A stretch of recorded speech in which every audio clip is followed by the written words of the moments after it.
What's up, everybody? This is Mike from Prepa Pizza. Today, I'm going to go over a few common mistakes that people have. Some things that I've heard. I've talked to people on the phone. Just so you know, if you ever have a question and you need some help with it, just simply give us a phone call. We have our phone number, which you can find on our website in the contact area. Also, we do email support. We now have a chat thing that comes directly to me. So if you ask questions on our website in the chat thing, because we switched to Shopify, I'll answer those questions and help you out as well. So let's talk about mistake number one. Most common thing is the semolina. They try and add it into the whole mix, which is not what you're supposed to do. The bag with semolina, or for example, if these stickers are gone, it's okay. If you look at all of the bags, they'll noticeably be different sizes. And the very smallest one, which the flour in there is going to look a little bit yellow because it's durum wheat. This bag, set it to the side because you don't need it until you're actually making pizza. These are the only components you need to make your pizza dough with, which is the yeast, honey, olive oil, the Polish bag, which if the sticker happens to fall off of it, it's okay because you can see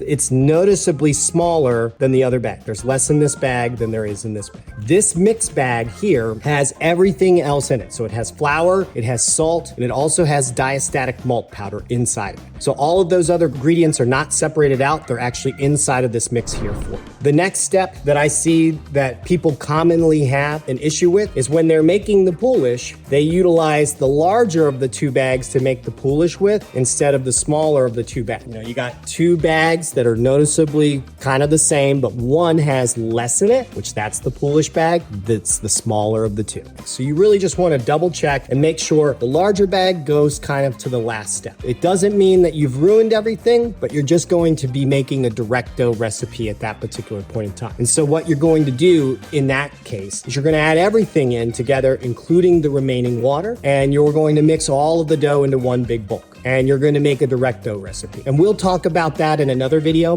and I'll actually mess it up, make it as a direct dough recipe for you, and get you kind of that step as well. So even if you accidentally did this, it's okay. We're going to give you a solution for that too. Okay, guys, so the third common problem that people have is they are adding too much water to the final mix. When you're making the final dough, you want to make sure that you do not add too much water to it. I've had people in the past, they tell me that they added 1 cup plus 2/3 cup, and that's going to make an overhydrated dough. It's going to be impossible to work with, and you're not going to get the result that you want. You only need 2/3 of a cup of water. That's it. Another common myth that's out there in the world is that you need warm water or some higher temperature water. You can use cold water. In fact, I suggest for everybody, make sure that the Polish, when it comes out of the fridge, that's when you're going to use it. You don't need to let it get back to room temperature because you're going to be making temperature when you need the dough. Let's go ahead and start putting our water in, which all I did was go to our refrigerator just like this, and I took the water straight from this tap here. So it's cold water. There's no special temperature that I'm checking for here because the dough is going to do its own work on its own. So let's go ahead and add this in. I got a nice little knife. So all I'm gonna do is I'm just mixing this together. And if you notice, I wanna mix it to where this starts to break apart a little bit. And it becomes, you see how the water is kind of milky here? That's exactly what the kind of consistency that you want. And you want this to break up a little bit and kind of be incorporated with the water. And that's it. The next stage, add the bag with the rest of the ingredients. Remember, the salt and the diastatic malt powder are in the larger bag. So you have flour, you got salt, you got diastatic malt powder all in here. You just simply add it all in, and as long as you've added the right amount of water, just simply stir it up with your handy dandy tool, and everything's gonna come together. You could use a spoon for this. You can use your hand if you want to, but it's very simple. You just keep on stirring and it's gonna eventually start coming together. And once everything becomes a little bit more together, then that's when we're going to start transferring it from the bowl here and into our work surface, which is our counter right here. Once it gets to a stage like this where it's starting, you see how it's starting to come together, and I'm just using a knife to do this. I'm not doing anything special here. Just literally spinning it in circles. This is a stage where you can add in your olive oil. I just poured some out here, but the same thing with the olive oil. And that's just gonna help it be easier for you to work with. Also, the olive oil is gonna add a little bit of flavor to the dough. So it'll help it brown in the home oven a little bit better, and it'll help you work with this. But you see how it's already coming together and this is what I mean by coming together, is that you still got some bits that are coming apart, but everything is becoming one big mass, and that's what you want. I'm just scraping scraping some of this off here. And once I feel like, okay, see how I have a big ball? You know, it's loose, and that's okay. Now is when I can start transferring it to the counter.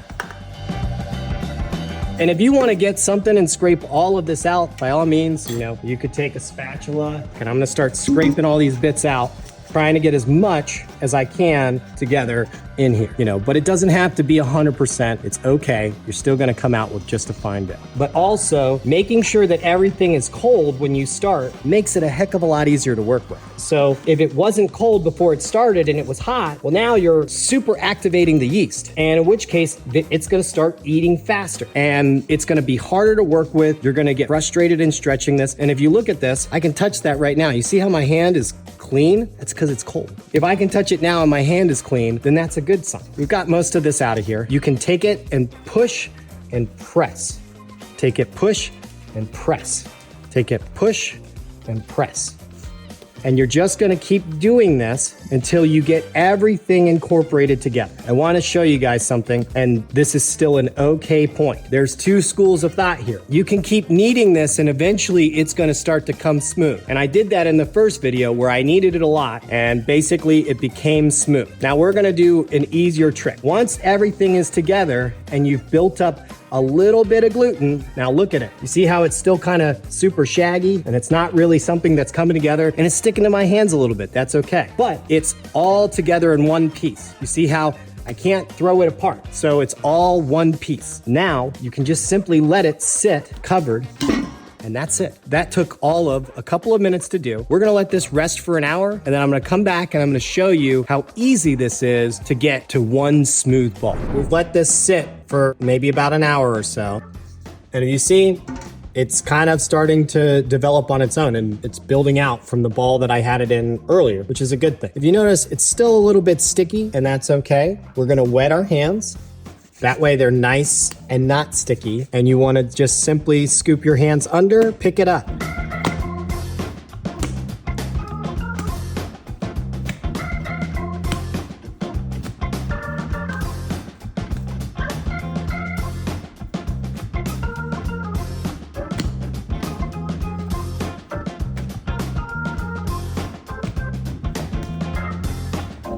Now, if you notice, see how it's not really sticking to my hands? Like if you look here, you see how it's just a little bit, and that's okay. That's all part of dough making. But the point is see how it's coming away from the counter? So if you take your hands and you just simply pull it back, you're gonna start making a tight ball. I can simply take my hands and push underneath, but you notice, see, it's not sticking to my hands. Let's say it starts sticking to your hands, okay? Then you know it's too hot. So you can either take your hands, get them wet again, and start to make a ball like this. Once you have a ball, you can now rest it again.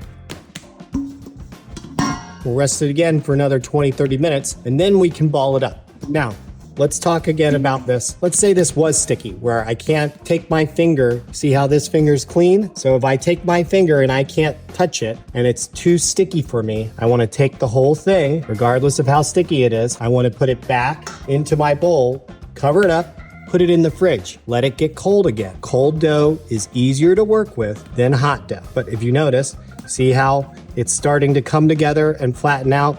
Super easy. How long would you leave it in the fridge after? Maybe 20, 30 minutes you leave it in the fridge. So now we can go ahead and let that rest a little bit longer, and then we can make dough balls out of it.